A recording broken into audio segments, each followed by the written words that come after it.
సుమన్ టీవీలో మీ personal and business promotions కోసం కింది నెంబర్కి కాంటాక్ట్ చేయండి. ఏపీలో పోలింగ్ సందర్భంగా చాలా గొడవలే జరిగాయి. పల్నాడు మాత్రం రక్తసిక్తమైంది. జిల్లా వ్యాప్తంగా ఉద్రిక్త పరిస్థితులు తలెత్తాయి. పోలింగ్ హింసాత్మకంగా మారిందని చెప్పుకోవచ్చు. జిల్లాలోని దాచేపల్లి, అచ్చంపేట, గురజాల, మాచర్ల, నర్సరావుపేటల్లో రాజకీయం హింస చెలరేగింది. టీడీపీ, వైసీపీ శ్రేణులు దారుణంగా కొట్టుకున్నాయి. కర్రలు, రాళ్లతో దాడి చేసుకున్నారు.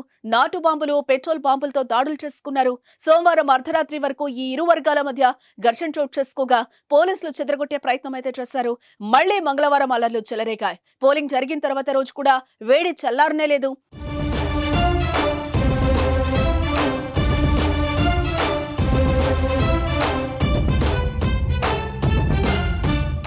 మాచవరం కొత్త గణేశన్పాడులో తీవ్ర ఉద్రిక్తత చోటు చేసుకుంది. వైసీపీ నేతల ఇళ్లను టీడీపీ నేతలు కూలగొట్టినట్లుగా తెలుస్తోంది. దీంతో రాత్రి మొత్తం వారు స్థానిక గుడిలో పోలీసుల బందోబస్తు నడుమ తలదాచుకున్నారు. కాగా మంగళవారం మరోసారి టీడీపీ నేతలు భారీ ఎత్తున ఆ గ్రామాన్ని చుట్టుముట్టినట్లుగా తెలుస్తోంది.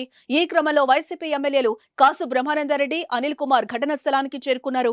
మరోసారి పరిస్థితి ఆందోళనకరంగా మారింది. వారి కాన్వాయ్పై రాళ్లు, కర్రలతో దాడి చేశారు. దీంతో రంగంలోకి దిగిన కేంద్ర బలగాలు అదుపు తప్పిన పరిస్థితిని అదుపు చేసేందుకు గాల్లోకి కాల్పులు జరిపారు.